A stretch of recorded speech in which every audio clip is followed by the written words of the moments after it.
Bismillahirrahmanirrahim. Elhamdülillahi Rabbil alemin. Vessalatu vesselamu ala eşrefil enbiyai vel mursalin. Nebiyyina Muhammedin ve ala alihi ve ashabihi ecmain. Ərəb dilindən silsilə dərslərimiz davam edir və bugün biz Mədinə Tədris kursunun 1-ci kitabının 5-ci dərsini başlayacağıq. Və mövzumuz, bu dərsdə mövzumuz bizim izafə olacaq.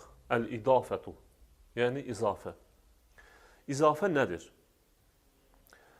İzafə bizim Azərbaycan dili qrammatikasında təyini söz birləşməsi və ya sahib mənsub söz birləşməsinə deyilir. Yəni izafə söz birləşməsidir. Bundan əvvəlki dərslərimizdə biz müəyyən sözləri öyrəndik və həmçində hər iki tərəfi sadə sözlərdən ibarət olan qısa cümlələri öyrəndik. Və həmçində sonra hərf-cərləri öyrəndik, ön qoşmalar və birinci tərəfi sadə söz, digər tərəfi, ikinci tərəfi isə izafə, daha doğrusu hərf-cər və ön qoşmadan ibarət olan, ön qoşma və sözlərdən ibarət olan deməli, sadə cümlələrə öyrəndik. Bu dərsimizdə isə biz söz birləşməsi öyrənəcəyik. İlk növbədə söz birləşməsi nədir? Bunu bilək. Ümumiyyətlə söz birləşməsi iki və ya daha artıq müstəqil sözün, məna və qrammatik cəhətdən birləşməsinə deyilir. Müstəqil söz deyəndə, yəni hər bir söz ayrı-ayrılıqda məna kəsb etməlidir. Və bizim bundan əvvəl öyrəndiyimiz hərf-cərlər, yəni ön qoşmalar müstəqil söz sayılmır və ona görə də məsələn fil beyti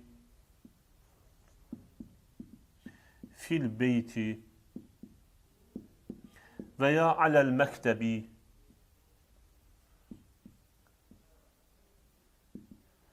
evdə və ya yazı stolunun üzərində. Yəni bu cür deməli ifadələr, bunlar söz birləşməsi adlanmır. Niyə görə? Çünki burada birinci tərəf, yəni birinci tərəf müstəqil söz deyil. Və biz də dedik ki, söz birləşməsinin tərifini bildik ki, söz birləşməsi iki və ya daha artıq müstəqil sözün məna və qrammatik cəhətdən biri-birinə birləşməsinə deyilir. Məsələn, Həmid və kitab sözü Həmidin kitabı formasında bir-birinə birləşiblər. Və həmən bax bu Həmidin kitabı söz birləşməsi adlanır və söz birləşməsi cümlədən fərqi ondan ibarətdir ki, söz birləşməsində fikir bitmir. Yəni söz birləşməsi bitmiş fikri bildirmir. Amma cümlə isə ola bilər ki, bir sözdən ibarət olsun, amma fikir bitsin. Və bu barədə biz inşallah gələcək dərslərimizdə ətraflı öyrənəcəyik. Amma hal-hazırda sadəcə məqsədimiz odur ki, bəyan edeyim ki, söz birləşməsi söz birləşməsində ən azı iki müstəqil söz olmalıdır və söz birləşməsi deməli bitmiş fikri ifadə eləmir. Amma cümlə isə bitmiş bir fikri ifadə edir. Həmçində fil beyti, aləl məktəbi, yəni hərf-cərlər və isimdən ibarət olan deməli birləşmələr söz birləşməsi adlanmır, çünki bunlar müstəqil sözlər deyil. İndi isə biz deməli izafə mövzusuna qaydırıq və öyrənək ki, izafə nədir? İzafə bizim Azərbaycan dilində bayaq qeyd etdiyim kimi təyini söz birləşməsi kimi tərcümə olunur. Təyini söz birləşməsi deyilir. Təyini söz birləşməsi nədir? Və ya başqa sözlə buna Azərbaycan dilində deməli sahib mənsub söz birləşməsi də deyilir. Nədir sahib mənsub söz birləşməsi və ya təyini söz birləşməsi nədir? İlk növbədə biz bunu Azərbaycan dili qrammatikasında öyrənək, sonra isə ərəb dili qrammatikasında bu cür söz birləşməsinin necə düzəlməsini öyrənəcəyik. Təyini söz birləşməsi, yəni sahib mənsub söz birləşməsi iki və ya daha artıq sözün birləşməsindən əmələ gəlir və burada deməli birinci tərəf, yəni Azərbaycan dilində birinci tərəf sahib, yəni sahib tərəf adlanır və ya asılı tərəf adlanır. Və bu birinci tərəf Azərbaycan dilinin qrammatikasında ın, in, un, ün deməli yiyəli halın şəkilçilərini qəbul edir. Digər tərəf isə, ikinci tərəf isə mənsub tərəf adlanır və ya başqa sözlə əsas tərəf adlanır. Əsas tərəf də deyilir bu tərəfə. Və bu ikinci tərəfdə I, I, U, Ü mənsubiyyət şəkilçisini qəbul edir. Bu bizim Azərbaycan dilinin qrammatikasındadır. İndi isə gəlin öyrənək bu cür söz birləşməsini, yəni məsələn Həmidin kitabı, evin qapısı, bu cür söz birləşməsi ərəb dilində necə düzəlir? Bunun üçün məsələn iki söz götürək. Tutaq ki, birinci növbədə bunu qeyd edim ki, ərəb dilində deməli Azərbaycan dilində əks olaraq mənsub tərəf birinci gəlir.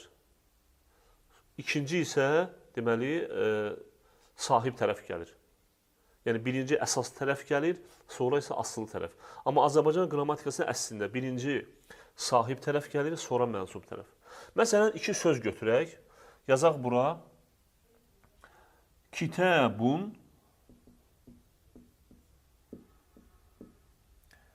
və məsələn, Həmidun sözlərini götürək. Və biz bu iki sözdən, kitab və həmid sözündən ərəb dilində izafə, yəni uzlaşmayan, yəni təyini söz birləşməsi düzəldək. Və bunu qeyd edim ki, ərəb dilində bu cür söz birləşməsinə izafə deyilir. Yəni biz deməli bu iki sözdən izafə tərkibli söz birləşməsi düzəldək. Və biz indi öyrənəcəyik ki, ərəb dilində bu cür söz birləşməsi düzəlməsi üçün nə dəyişiklik baş verir və hansı qrammatik qaydalara riayət etmək lazımdır. Birinci növbədə yadda saxlamaq lazımdır ki, bayaq dediyim kimi, ərəb dilində deməli mənsub tərəf, yəni ikinci tərəf birinci gəlir və ona görə də deməli biz tərcümə edəndə deməli birinci tərcümə edəndə mənsub tərəfi deyəcəyik Azərbaycan dilində, sonra isə sahib tərəfi və yaxud əksinə Azərbaycan dilində olan sözü ərəb dilinə tərcümə edəndə də birinci ilk növbədə mənsub tərəfi qeyd edəcəyik. Və mənsub tərəf bizdə burada kitab tərəfdir. Və burada nəzərə almaq lazımdır ki, ərəb dilində birinci tərəfə, bu mənsub tərəfə mudaf deyilir və birinci tərəfdə deməli əl artiklı olmur. Bax, bunu qeyd etmək lazımdır. Birinci tərəfdə əl artiklı olmur. Əl artikldan təcrid olunur və həmçinin də deməli sözün tənvini düşür və olur. Kitabun sözü olur. Kitabu olur. İkinci tərəf isə, yəni sahib tərəf isə daim cər halında olur, yəni yiyəlik halda olur. Kitabu Həmidin.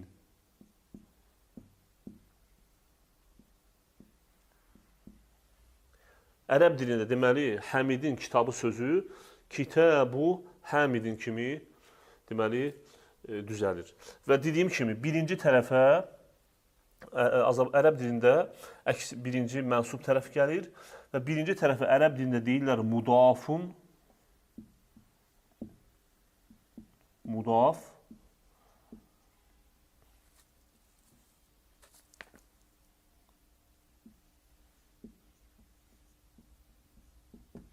İkinci tərəf isə adlanır, yəni sahib tərəf də adlanır mudafun ileyhi. Mudafun ileyh adlanır.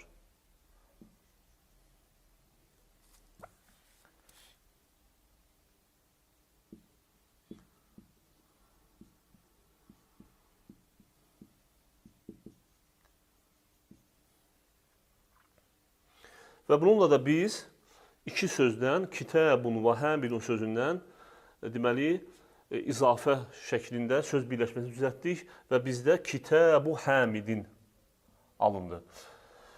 Və burada dediyim kimi tərcümə edəndə də biz Azərbaycan dilinə buradan tərcümə edəcəyik, Həmidin kitabı kimi tərcümə edəcəyik. Və əksinə Azərbaycan dilində deməli düzəltmək, tərcümə etmək istəsək ərəb dilindən yenə də birinci olaraq deməli mənsub tərəfi qeyd edəcəyik.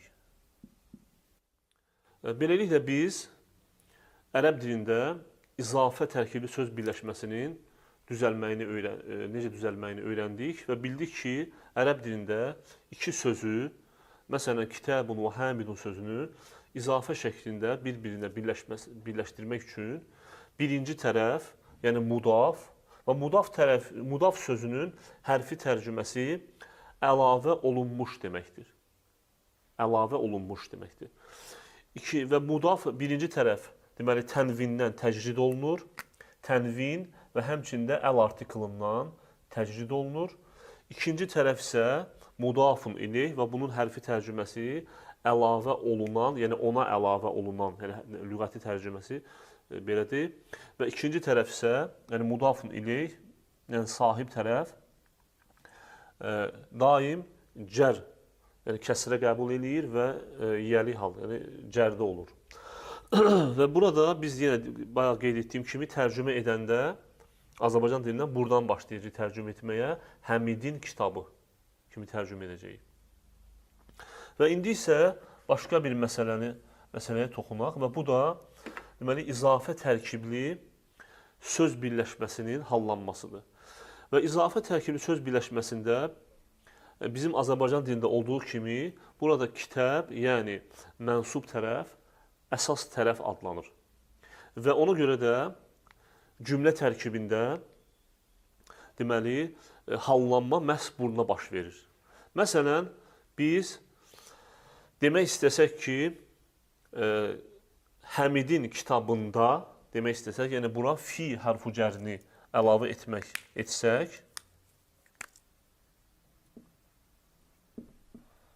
bu zaman hallanma baş verəcək birinci tərəfdə. Və bu damma burada fi hərfu cəri kitab sözünə təsir edəcək və fi kitabi Həmidin olacaq. Fi kitabi Həmidin və məna olacaq Həmidin kitabında. Və bu cür deməli hallanmaya deyirlər tərkib vəziyyətdə hallanma deyilir. İndi isə izafə tərkibli söz birləşməsinin cümlə tərkibində öyrənək. Bunu qeyd etmək lazımdır ki, izafə tərkibli söz birləşməsi, məsələn, Kitabu Həmidin sözü, bu söz birləşməsi bir söz kimi cümlə tərkibində deməli müəyyən bir deməli qrammatik mövqeyə malik ola bilər. Yəni müəyyən bir deməli qrammatik deməli cümlə üzvünün yerini tuta bilir bir söz kimi. Və burada məsələn izafə tərkibli söz birləşməsi mübtəda kimi çıxış edə bilər. Yəni ismi cümlənin birinci tərəfi, yəni mübtəda kimi çıxış edə bilər. Həmçinin ikinci tərəfi ola bilər. Məsələn, burada bizim bir cümlədə Həzə Kitabu Həmidin, bu Həmidin kitabıdır cümləsində izafə tərkibli söz birləşməsi deməli ismi cümlənin xəbəri rolunda deməli çıxış edir. Və başqa bir həmçinin izafə tərkibli söz birləşməsi bir söz kimi hərf-cərlərlə də işlənə bilər. Məsələn, əl-kitabu alə məktəbil müdərrisi və burada da biz bildik ki, hərf-cərlərlə işlənəndə izafə tərkibli söz birləşməsinin birinci tərəfi, yəni mudaf hallanır, dəyişir və alə məktəbil müdərrisi, kitab müəllimin yazı stolunun üzərindədir kimi tərcümə olunur. Və həmçində birinci tərəfi də ola bilər. Məsələn, deyə bilərik ki, Kitabu Həmidin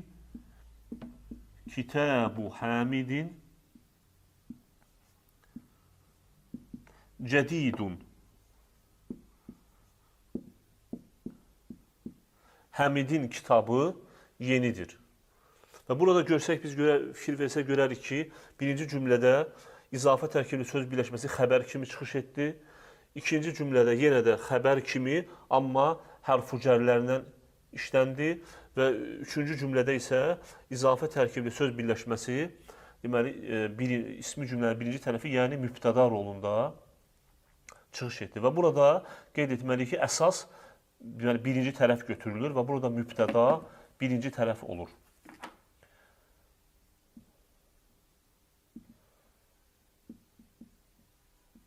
Bu isə sadəcə deməli, mudafun ileyh kimi deməli, bildirilir.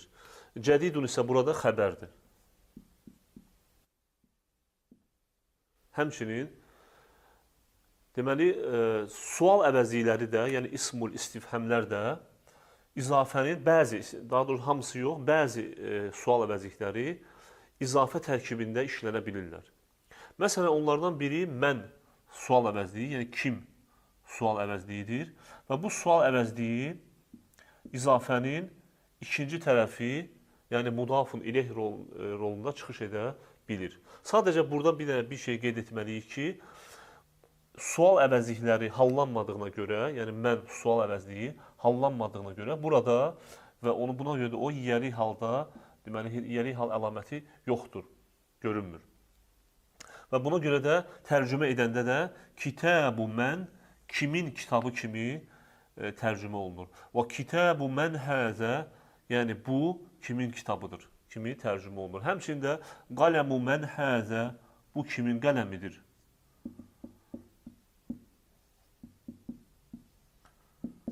Qaləmu mən həzə, bu kimin qələmidir və s. Yəni birinci tərəf qeyri-müəyyənlikdə olan isim, ikinci tərəf isə sual əvəzliyi. Və bir şey də qeyd etmək istəyərdim. İzafə tərkibli söz birləşməsində birinci tərəf, bayaq əvvəl dediyimiz kimi, daim əl artiklsız və tənvinsiz olur. İkinci tərəfə gəlincə isə bu tərəf həm müəyyənlik, həm də qeyri-müəyyənlikdə ola bilər. Məsələn, əvvəl qeyd etdiyimiz kitəbu həmidin,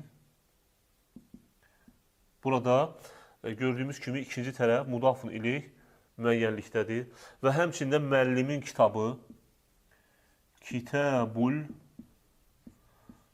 Müdərrisi, burada da görürük ki, deməli ikinci tərəf əl artiklından başlayır.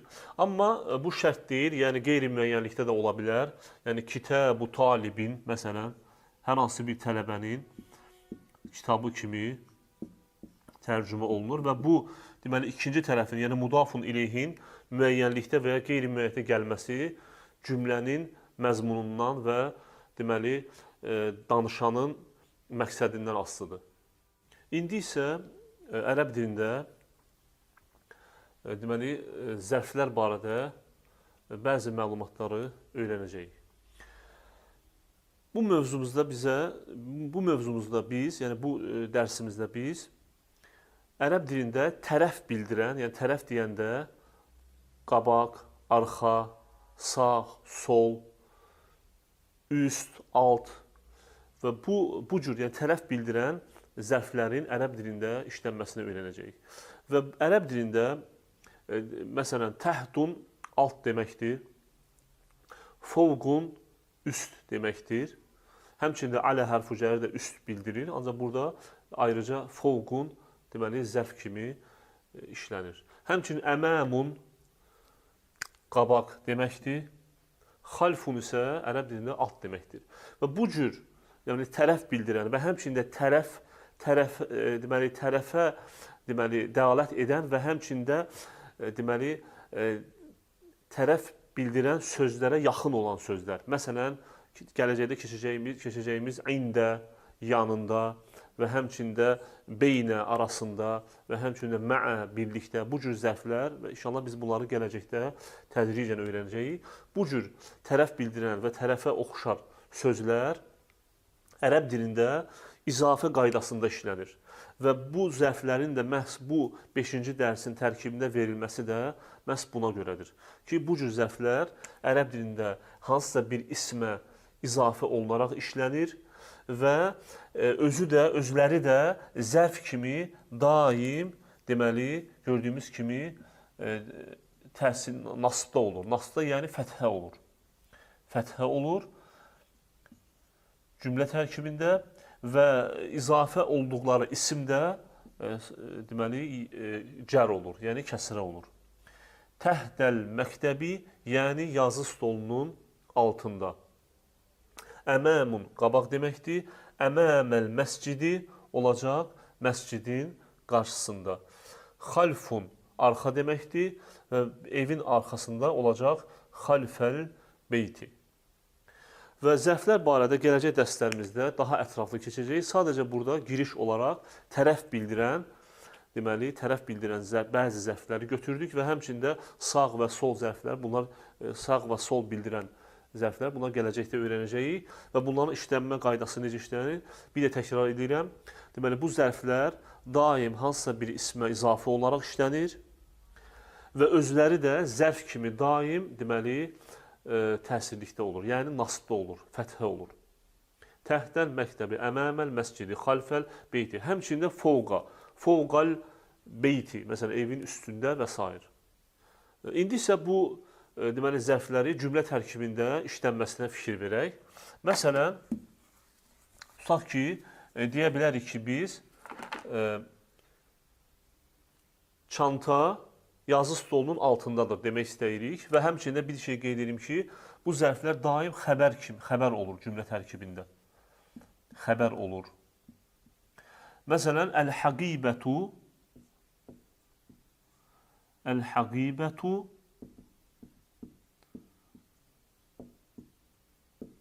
əl-həqibətu təhdəl məktəbi və bu da olacaq mübtəda. Tərcüməsi çanta yazı stolunun altındadır. Hər bir cümlə müəyyən bir məqsəd üçün istifadə olunur, işlənilir. Və bu məqsədləri, ərəb dilində bu məqsədləri çatdırmaq üçün ədatların xüsusi rolu var. Və bu gün biz xitab öyrənəcəyik. Yəni, ərəb dilində xitab necə bildirmək, xitabı bildirmək üçün deməli, nədən istifadə olunur? Azərbaycan dilində xitab bəzən ədatlarla, xitab ədatları ilə, bəzən deməli, intonasiya, yazıda isə vergüllə bilindiyi halda, ərəb dilində xitab, deməli, xitab ədatları vasitəsilə bildirilir. Və bu gün biz xitab ədatlarından ən çox istifadə olunanı xitab ədatını deməli, öyrənəcəyik. Xitab ədatı bizim Azərbaycan dilində və ay kimi tərcümə olunur və bu xitab ədatı həm orta, yaxın, həm də deməli uzaqda olana müraciət etmək üçün, xitab etmək üçün istifadə olunur. Və həmçində bu xitab ədatının özəlliklərindən biri də budur ki, Allah kəlməsi yalnız bu ədat vasitəsilə deməli, xitab olunur. Digər xitab ədatlarından istifadə etmək olmaz. Və xitab ədatından sonra gələn söz, yəni tək söz dedikdə izafə tərkibində olmayan söz tənvinsiz və əl artiklsız işlənir. Məsələn, raculun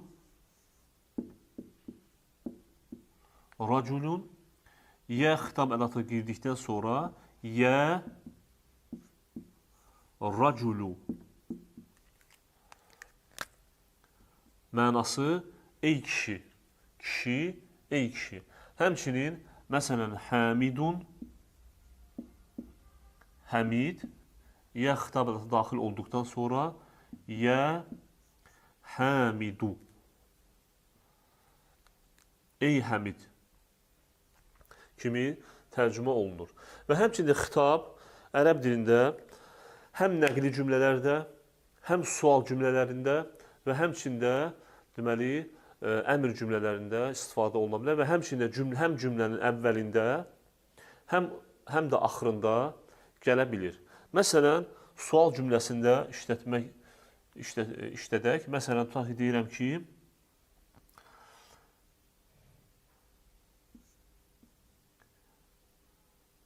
əntə talibun ya Muhammedu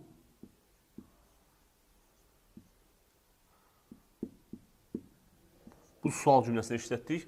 Tərcüməsi, ey Məhəmməd, sən tələbəsənmi? Və yaxud biz bunu əvvəldən işlədə bilərdik. Deyə bilərdik ki, ya Muhammedu, əntə talibun işlətmək olur. İzafə ilə əlaqəli məsələlərdən biri də çox tərəfli izafədir. Çox tərəfli izafə nə deməkdir? Bizim öyrəndiyimiz iki tərəfli izafədə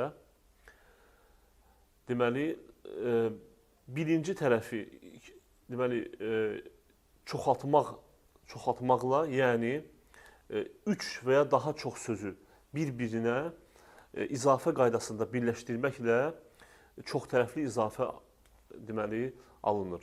Və çox tərəfli izafəyə həmçinin zəncirvari izafə də deyirlər.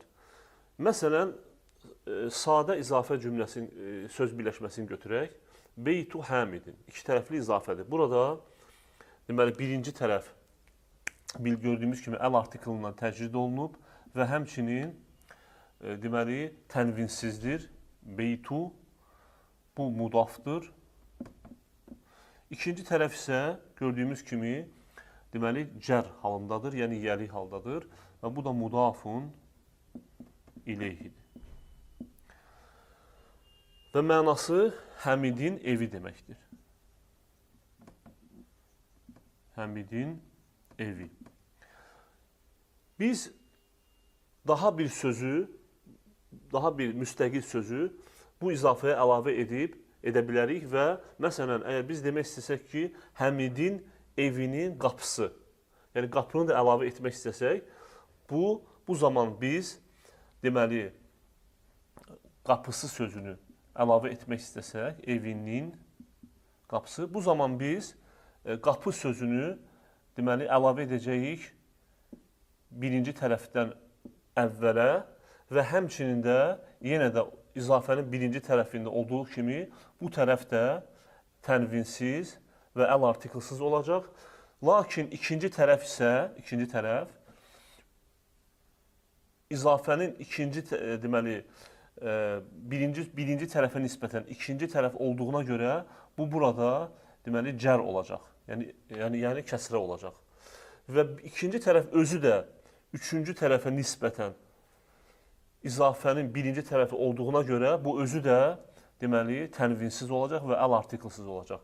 Və nəticədə bəbu beyti Həmidin, Həmidin evinin qapısı söz birləşməsi alınır. Və həmçinin bu qaydada biz izafəni deməli, çoxalda da bilərik. Və həmçinin qeyd ediləsi məsələlərdən biri də odur ki, izafənin, deməli, sadə izafəni, məsələn, tutaq ki,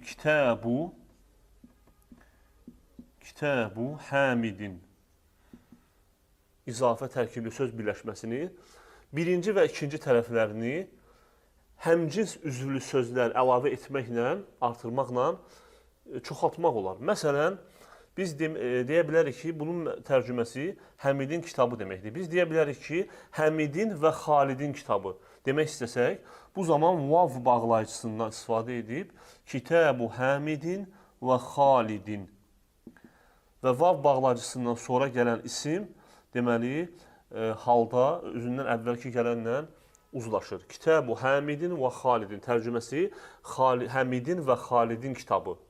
Həmçinin bu tərəfi də çoxalda bilərik eyni vav bağlayıcısı həmcins üzvlü isimlərindən. Məsələn, deyə bilərik ki, Qaləmu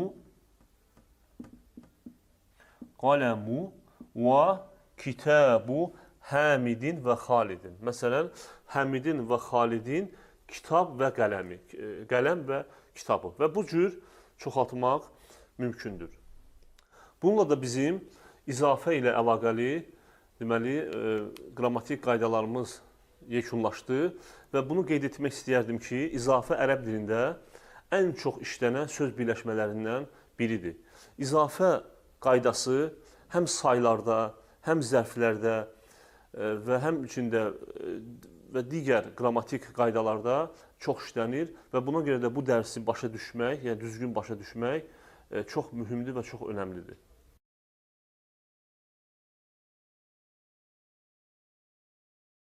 İndi isə 5-ci dərsin mətninə nəzər yetirək. 5-ci dərsin mətnində bizə dialoq verib və bu dialoq 5-ci dərsdə öyrənilən izafəyə aiddir.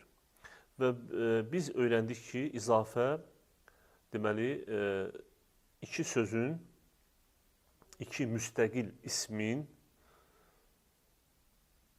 bir-birinə deməli sahib mənsub söz birləşməsi ilə vasitəsilə birləşməsidir. Və bu deməli dialoqda bizə tərəfləri tərkibində izafə tərkibli söz birləşmələri olan cümlələr vermişdir. Və biz indi başlayaq bunları oxumağa. Əkitəbu Muhammedin həzə yə yəsiru. Ey Yasir, bu Məhəmmədin kitabıdırmı? Və burada biz deməli fikir versək, bizə ilk növbədə Kitəbu Muhammedin söz birləşməsi bu deməli izafə tərkibli söz birləşmədir və burada gördüyümüz kimi birinci tərəfdə deməli tənvin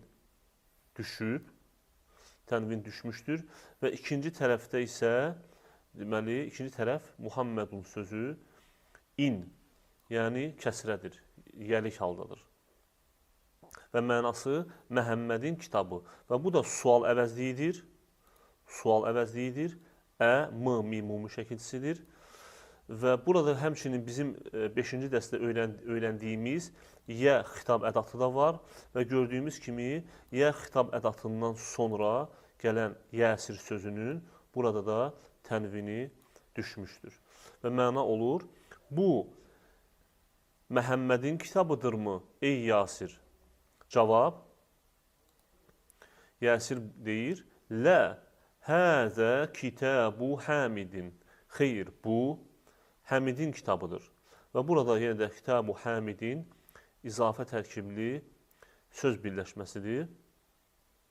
Və burada da gördüyümüz kimi, deməli, Kitabu Həmidin biz dərsdə qeyd etdik ki, izafə tərkibli söz birləşmələri bir söz kimi cümlədə həm mübtəda, həm xəbər kimi və sair cümlə üzvləri rolunda iştirak edə bilirlər. Və burada xəbər kimi deməli çıxış edib. Xeyr, bu Həmidin kitabıdır. Əynə kitəbu Muhammedin, Məhəmmədin kitabı haradadır? Və kitəbu Muhammedin yenə izafə tərkibli söz birləşməsidir. Məhəmmədin kitabı haradadır? Və burada isə kitəbu Muhammedin deməli əslində mübtədadır və əynə xəbərdir. Sadəcə sual əvəziləri öndə olduğuna görə önə keçmişdir və mənası Məhəmmədin kitabı haradadır? Cavab, huvə aləl məktəbi hunəkə. O, orada və burada hunəkə zərf gedir, hallanmayan zərflərdəndir və mənası orada. Yəni bu deməli zərf məkana işarə etmək üçün, yəni uzaq məkana işarə etmək üçün istifadə olunur. O, orada yazı stolunun üzərindədir. Əynə dəftəru Ammərin, Ammarın dəftəri haradadır? Burada dəftəru Ammərin izafə tərkibli söz birləşməsidir. Ammarın dəftəri haradadır? Cavab,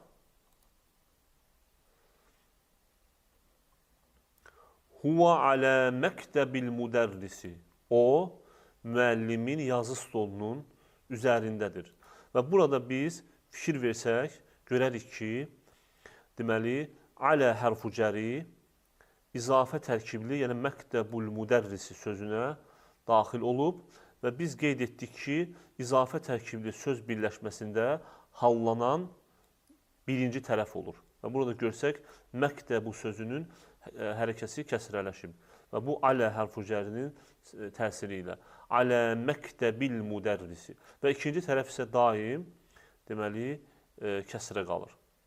Huvə alə məktəbil müdərrisi. O, müəllimin yazı stolunun üzərindədir. Səidun.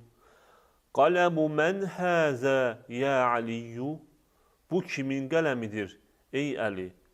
Və burada da fikir versək, deməli, qaləmu sözü mən sual əvəzliyinə izafə olunub və mənası kimin qələmi.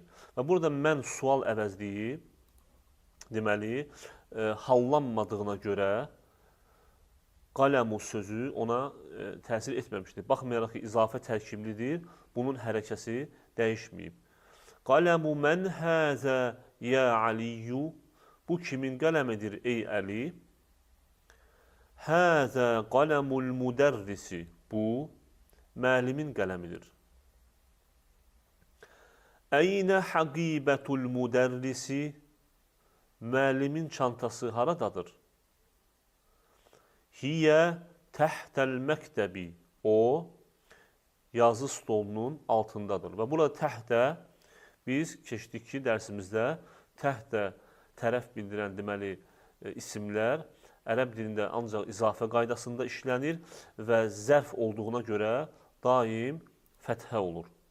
Və özündən sonraki ismə izafə olduğuna görə özündən sonraki isimdə deməli kəsrədir. Təhtəl məktəbi. Hiyə təhtəl məktəbi. O yazı stolunun altındadır.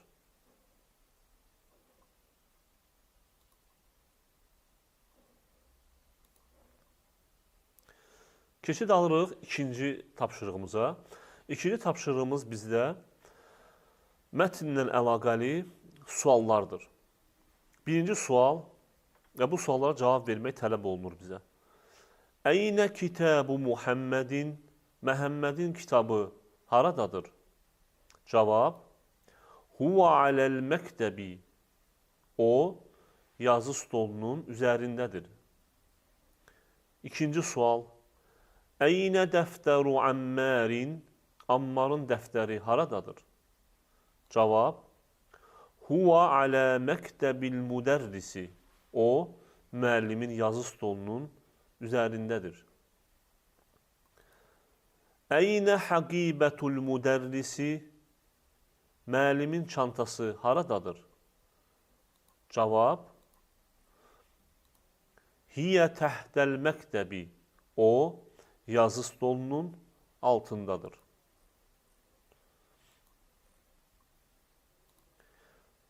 Keçid alırıq üçüncü tapşırığımıza. Üçüncü tapşırığımızda bizə iki nümunə verib. Və bu nümunələrdə iki müxtəlif söz ayrı-ayrılıqda verilib. Məsələn, kitabun, kitab və Muhammedun sözləri verilib bizə. Və biz bu iki müxtəlif tam müstəqil sözü izafə tərkibli söz birləşməsi ilə bir-birinə birləşdirməliyik. Və nəticədə kitabun və Muhammedun sözlərini izafə şəklində birləşdirəndə olur kitabu Muhammedin, Məhəmmədin kitabı. Və fikir versək, birinci söz, izafənin birinci tərəfi mudaf, deməli tənvinsizdir və əl artiklsızdır. Muhammedun izafənin ikinci tərəfi isə cərdir, kəsrədir, yəni yiyəlik haldadır. Başqa bir söz, məktəbun, yazı stolu və əl-müdərrisu sözü verilib. Və biz bunları yenə də birinci sözü izafənin birinci tərəfi eləməliyik, ikinci sözü isə ikinci tərəfi. Məktəbul müdərrisi, müəllimin yazı stolu. Və burada da fikir versək, deməli birinci sözdə tənvin düşüb və həmçində əl artiklsızdır. İkinci söz isə deməli cərdir, kəsrədir, yəni yiyəlik haldadır. Digər sözləri biz sərbəst etməliyik. Qaləmun həmidun. Qələm, həmid və bu sözü biz deməli izafə şəklində işlətsək olacaq qaləmu həmidin. Həmidin qələmi. Miftahun əl-beytu. Açar, ev. İzafə şəklində işlətsək, söz birləşməsi, miftahul beyti, evin açarı. Beytun Abbasun, ev Abbas. Bir yerdə işlətsək buna söz birləşməsi şəklində, Beytu Abbasin, Abbasın evi. Dükkanun Ət-təciru, dükan, tacir. Dükkanut-təciri, tacirin dükanı. Və burada biz bir şey qeyd eləməliyik ki, deməli, bildiyimiz kimi əl artiklından əvvəlki söz, əl artiklındakı həmzə, birləşdirici həmzə olduğuna görə həmzətül vasıl, əl artiklından əvvəlki söz ona bitişik oxunur və burada biz deməli dükkanut-təciri birbaşa təyə keçirik. Ğurfətun aliyyun, otaq, Əli, cavab. Ğurfətu aliyyin, Əlinin otağı. Beytun əl-mühəndisu, ev, mühəndis. Beytul mühəndisi, mühəndisin evi. Dəftərun səidun, dəftər, Səid. Dəftəru Səidin, Səidin dəftəri. İsmun əl-vələdu, İsmul vələdi, uşağın adı. Mindilun yəsirun, mindil, dəsmal, Yasir. Mindilu yəsirin, Yasirin dəsmalı. Kitabun Allahu, kitab, Allah. Kitabullahi, Allahın kitabı. Qamisun ammarun, köynək, Ammar. Qamisu ammarin, Ammarın köynəyi. Bintun ət-tabibu, həkim, qız. Bintut-tabibi, həkimin qızı. Sərirun xalidun, çarpayı, Xalid. Səriru xalidin, Xalidin çarpayısı. Miftahun əs-səyyaratu, açar, deməli açar, maşın. Miftahus-səyyarati, maşının açarı. Keçid alırıq növbəti tapşırığımıza. Bu tapşırıqda bizə izafə tərkibli söz birləşmələri verilib və bu söz birləşmələrini biz sonlarını hərəkələməklə, düzgün hərəkələməklə oxumalıyıq. Bəbul mədrasəti, məktəbin qapısı. Beytu Hamidin, Hamidin evi. Mindilu Ammarin, Ammarın dəsmalı. Beytullahi, Allahın evi. Min beytil müdərrisi, müəllimin evindən. Və burada fikir versək biz, izafə tərkibli söz birləşməsindən əvvəl hərf-ü-cər gəlib, mudafdan əvvəl hərf-ü-cər gəlib və buna görə də deməli beytu sözü beyti olub. Himarur raculi, kişinin uzun qulağı. Səyyaratul müdiri, müdirin maşını. İsmut talibi, tələbənin adı.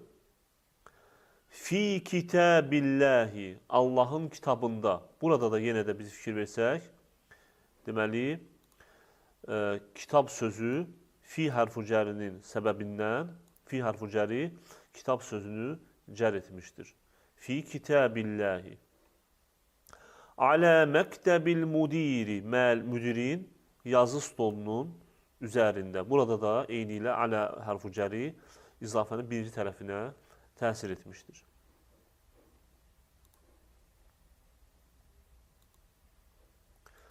Növbəti tapşırığımız izafə tərkibli söz birləşməsinin cümlədə işlənməsinə aid misallardır.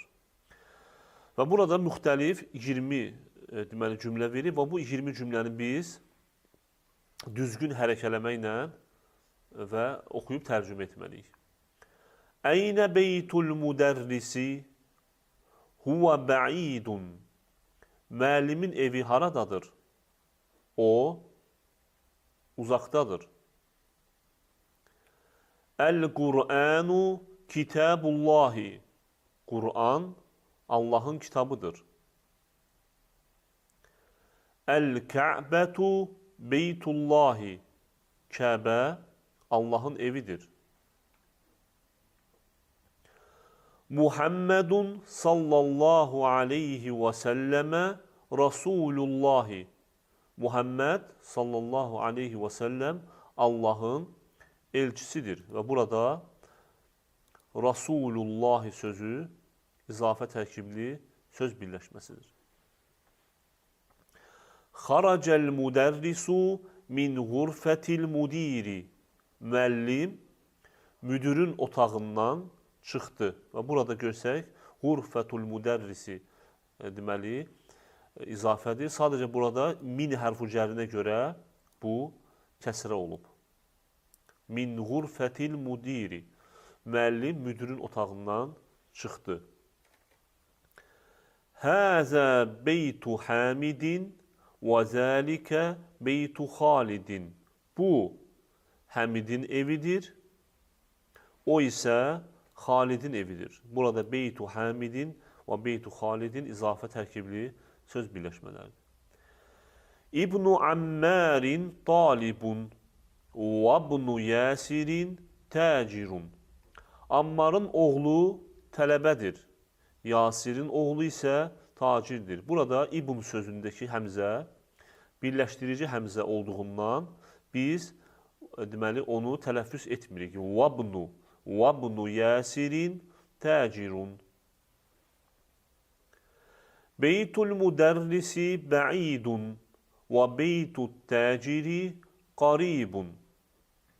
Müəllimin evi uzaqdadır. Tacirin evi isə yaxındadır. Həzə miftahus səyyarati. Əynə miftahul beyti. Bu, maşının açarıdır. Evin açarı haradadır? Mən əntə yə vələdu. Sən kimsən ey uşaq? Ənə bunu Abbasin. Mən Abbasın oğluyam. Bax, burada yenə də İbn sözü deməli, birləşdirici həmzə ilə başladığından Ənə bunu Abbasin kimi tələffüz olunacaq.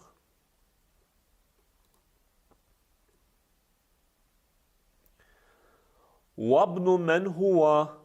Bəs o kimin oğludur? Burada İbnu mən sözü izafə tərkibli söz birləşməsidir. Sadəcə mən sual əvəzliyi hallanmadığına görə dəyişməz qalıb. Vabnu mən huva. Bəs o kimin oğludur? Huvabnu Xalidin. O, Xalidin oğludur. Əynə məscidu Rasulillahi sallallahu aleyhi və səlləmə huva fil mədinətil munəvvərati. Burada biz fikir versək, burada məscidu Rasulillahi söz birləşməsi, zəncirvari söz birləşməsi, deməli, izafə söz birləşməsidir. Yəni, burada üç söz izafə şəklində bir-birinə, deməli, birləşib. Və fikir versək, birinci söz tənvinsizdir və bu izafənin birinci tərəfidir və əl artiklsızdır. İkinci söz Rasulillahi, Rasul sözü yenə də bu, deməli, cərdir, kəsrədir və özü də eyni zamanda Allahu kəlməsinə nisbətən özü də mudafdır, yəni izafənin birinci tərəfidir və buna görə də özü də əl artiklsız gəlir və tənvinsizdir və nəticədə tərcümə olunanda biz bildiyimiz kimi deməli Allahın Peyğəmbərinin məscidi, yəni deməli sol tərəfdən tərcümə edirik. Allahın Peyğəmbərinin məscidi haradadır? Sallallahu aleyhi və səlləm. Cavab, huva fil mədinətil munəvvərati. O, Mədinə Munəvvərədədir.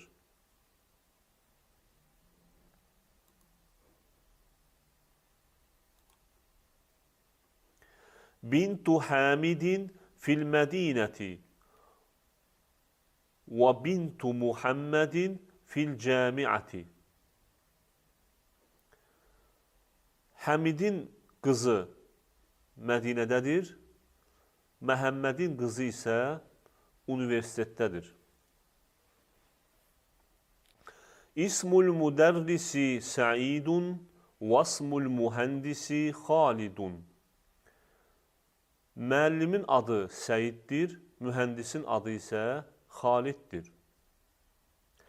Ammut talibi ğaniyyun. Tələbənin əmisi varlıdır. Ammun əmi deməkdir. Bəbul məscidi məftuhun və bəbul mədrasəti muğləqun. Məscidin qapısı açıqdır, məktəbin qapısı isə bağlıdır. Xalu Hamidin fəqirun. Həmidin dayısı kasıbdır. Seyyaratu Abbasin fişşəri'i. Abbasın maşını küçədədir. İbnu mən əntə. Sən kimin oğlusan? Ənə ibnul müdərrisi. Mən müəllimin oğluyam. Burada İbnu mən izafə tərkiblidir və həmçində İbnul müdərrisi də izafədir və burada ənə İbn sözü yenə həmzətul vasl olduğuna görə ənə ibnul müdərrisi kimi tələffüz olunacaq. Əynəl kəlbu. İt haradadır? Huvə təhdəs səyyərati.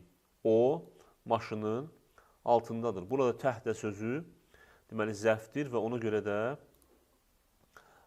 deməli fəthədir. Və həmçində izafə tərkiblidir.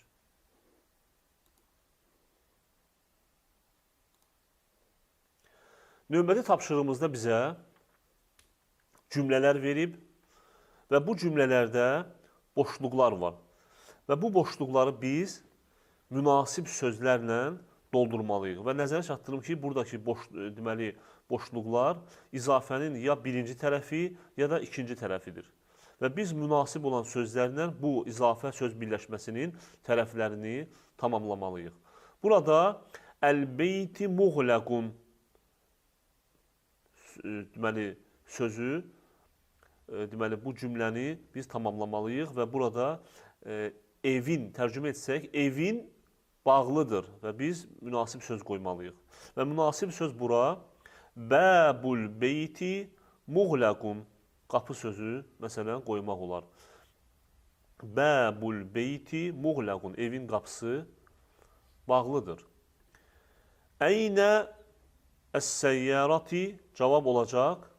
Əynə miftahus səyyərati. Məsələn, miftahun sözünü qoya bilərik biz.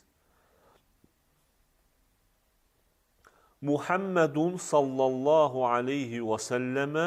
Və burada sözsüz ki, ancaq Rasulullahi sözü qoymaq olar. Muhammedun sallallahu aleyhi və səlləm Allahın elçisidir. Ət-tabibi bəidun. Beytut tabibi bəidun. Həkimin evi uzaqdadır. Əl-Qur'anu, burada da sözsüz ki, Kitabullahi sözünü qoymalıyıq. Allahu kəlməsini qoymalıyıq. Xadicətu bintu Hamidin. Xədicə Həmidin qızıdır. Ənə ibnul müdərrisi. Mən müəllimin oğluyam. Burada ibn sözü qoymaq olar məsələn. Ət-talibi məksurun. Qaləmut talibi məksurun. Tələbənin qələmi sınıqdır. Bəbu məftuhun. Cavab, bəbul mədrasəti məftuhun. Məktəbin qapısı açıqdır. Xaracəl müdərrisu min. Və burada biz nəzərə almalıyıq ki, min hərf-ü cəri gəldiyinə görə Sözsüz ki, buradakı söz deməli söz kəsrə olmalı, çünki min hərfi cəri ona təsir edəcək. Xaracəl müdərrisu min ğurfətil müdiri. Müəllim müdürün otağından çıxdı.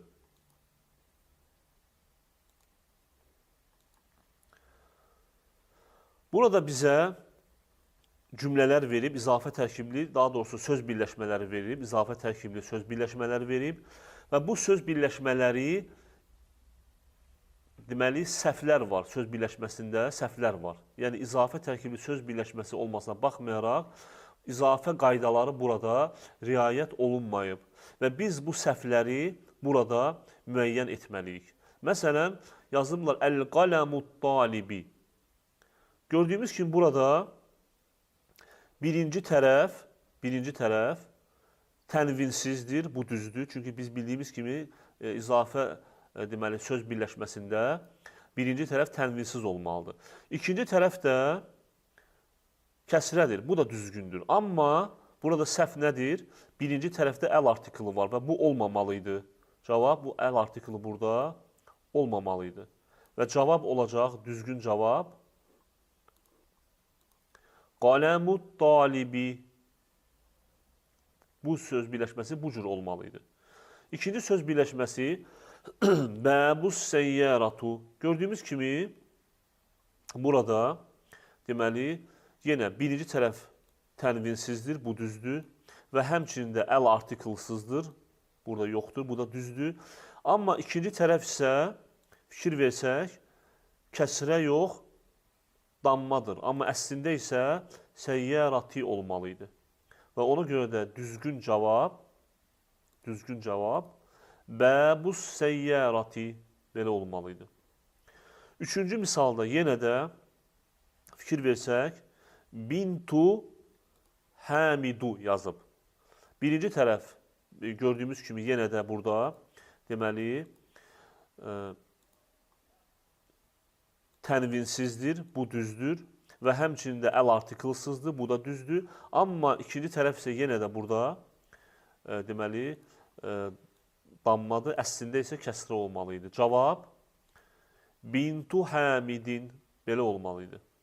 Üçüncü söz birləşməsində ər-rasulullahi. Gördüyümüz kimi yenə də burada birinci tərəf tənvinsizdir, bu düzdür. İkinci tərəf kəsrədir, bu da düzdür. Amma səhv burada nədir? Burada əl artiklı var, bu olmamalıydı.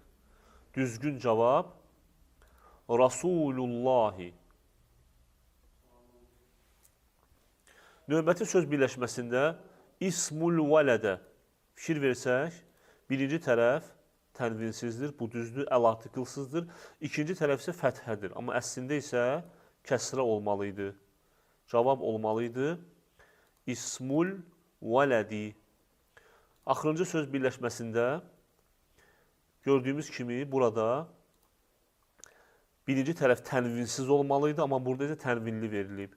Qalan söz birləşməsində qaydalar riayət olunub və düzgün cavab burada olmalıydı İbnul müdərrisi, müəllimin oğlu.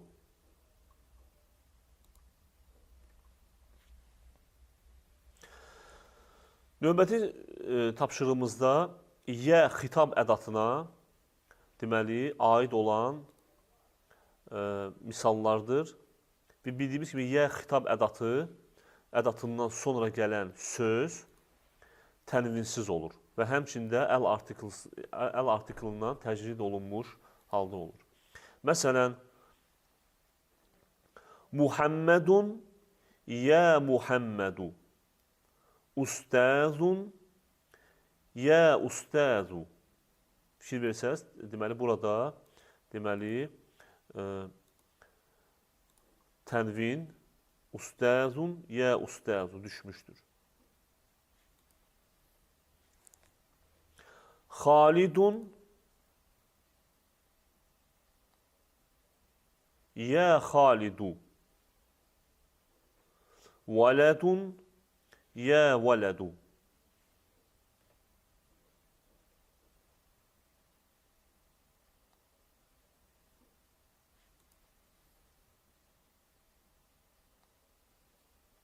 Və burada fikir versəz, deməli, Muhammedun, yə Muhammedu, yəni tənvin burada düşüb, deməli, və həmçində ustazun, yə ustazu, Xalidun, yə Xalidu, yəni yə ədatı girdikdən sonra tənvin düşüb və həmçində vələdun, yə vələdu. Növbəli tapşırığımız bizə müxtəlif sözlər verib və bu sözlərdən bəzilərinin qarşısında gördüyümüz kimi deməli yə deməli xitab ədatı var, bəzilərində isə yoxdur və biz bunları düzgün hərəkələməklə oxumalıyıq. Yə Aliyyu, yəni yə gəldiyinə görə tənvin demirik. Yə Abbasu, ey Əli, ey Abbas. Şeyxun, tənvin tələffüz olunur. Yə şeyxu, ey şeyx. Yə raculu, ey kişi. Yə gəldiyinə görə tənvin düşüb. Yəsirun, yəni burada yə, yəni xitab ədatı deyil. Sözün özündəndir, kökündəndir. Yə Ammaru, ey Ammar. Doktorun, doktor. Yə doktoru, ey doktor. Növbəli tapşırığımız bizim birinci tərəfi, deməli, müstəqil isim, ikinci tərəfi isə sual əvəzliyi olan, deməli, izafə tərkibli söz birləşməsindən, deməli, biz öyrənəcəyik. Burada Kitabu mən həzə, bu kimin kitabıdır? Verib bizə nümunə kimi və biz digər bu şəkillərdə olan sözlərdən istifadə edərək bu cür, deməli, cümlə qurmalıyıq. Bu, deməli, kimin kitabıdır və biz burada deməli, bu kimin qələmidir? Cavab olacaq, qələmu mən həzə, bu kimin qələmidir? Qamisu mən həzə, burada köynək verdiyinə görə, qamisu mən həzə, ev verib burada bizə. Beytu mən həzə, bu kimin evidir? Burada çarpayı verib. Səriru mən həzə, bu kimin çarpayısıdır? Nömrəli tapşırığımızda bizə isim və ibn sözlərini verib. Və bu isim və ibn sözləri biz bildiyimiz kimi bunlar birləşdirici həmzə ilə başlayır. Yəni həmzətul vasl ilə başlayır. Və biz bilirik ki, həmzətul vasl cümlənin əvvəlində gələrsə tələffüz olunur, amma özündən əvvəl bir söz belə gəlsə, bir heca belə gəlsə, deməli tələffüz olunmayacaq və biz növbəti və ondan əvvəl gələn sözü və ya hərfi ona bitişik şəkildə tələffüz edəcəyik. Məsələn, ismun sözünə aid cümlələr verib. İsmul vələdi Muhammedun və burada biz ism sözünü tələffüz etdik, çünki əvvəldə gəlmişdi. İsmul vələdi Muhammedun Vasmul binti Zeynəbu. Fikir versəniz, vasmu birbaşa biz keçdik sin hərfinə. Və burada biz həmzəni deməli tələffüz etmədik. Vasmul binti Zeynəbu. İsmul müdərrisi Həmidun, müəllimin adı Həmiddir. Məsmul müdiri, müdürün adı nədir? Növbəti sözümüz ibn sözüdür. Bu da birləşdirici həmzə ilə başlayan sözlərdəndir. İbnu Xalidin fil mədrasəti və ibnu Həmidin fil cəmiəti. Xalidin oğlu məktəbdədir, Həmidin oğlu isə universitetdədir. İbnul müdərrisi fil fasli. Əynə ibnul müdiri. Müəllimin adı, müəllimin oğlu sinifdədir. Müdürün oğlu haradadır? Fikir versəniz, biz burada Əynə ibnul müdiri birbaşa keçdik ibn sözünə. İndi isə növbəti tapşırıqda bizə deməli həmən bu həmzətul vasl qaydasına riayət etməklə deməli bax bu cümlələri həmzətül vaslın tələffüz etmək qaydasına riayət etməklə biz bu cümlələri oxumalıyıq. İbn Muhammedin fil İraqi və ibn Hamidin fil Hindi. Məhəmmədin oğlu İraqdadır, Həmidin oğlu isə Hindistandadır. Xaraca ibnut tabibi minəl beyti. Həkimin oğlu evdən çıxdı. Və fikir versəz biz burada deməli xaraca ibnu həmzətul vaslı tələffüz etmədik.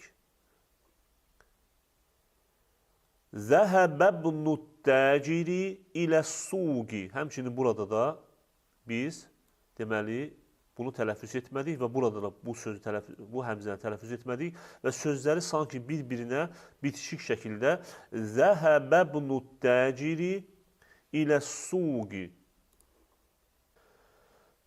İsmul mühəndisi Feysalun vasmut tabibi Məs'udun.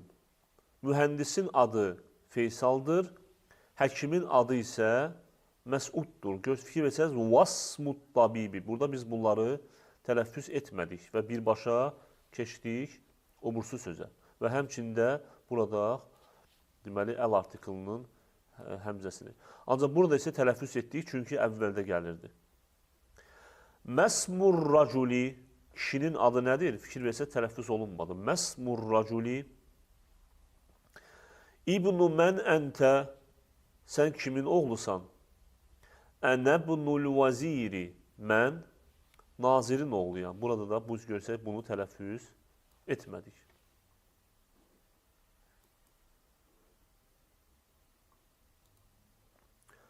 İndi isə bizə bu 5-ci dərsdə gələn yeni sözlərin siyahısını verib. Ər-Rasulu, Peyğəmbər, elçi. Əl-Kə'bətu, Kəbə. Əl-İsmu, isim, ad. Əl-İbnu, oğul. Əl-Əmmu, əmi. Əl-Xalu, dayı. Əl-Həqibətu, çanta. Əs-Səyyəratu, maşın. Əş-Şəri'u, küçə. Muğləqun, bağlı. Təhtə, altında. Hunəkə, orada.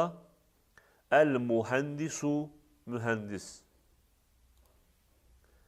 Səyyəratul müdərrisi, müəllimin maşını. Burada səyyəratu sözü mudafdır və izafənin birinci tərəfinə biz bildik ki, qrammatik ərəb dilində termin olaraq mudafun adlanır və mudafun sözünün lüğəti mənası əlavə olunmuş deməkdir. Əl-mudarrisu isə izafənin ikinci tərəfi mudafun ileyhi, yəni əlavə olunan adlanır və bu da izafənin ikinci tərəfidir. Bununla da bizim 5-ci dərsimiz sona yetdi. Vəssalamu aleykum və rəhmətullahi və bərəkət.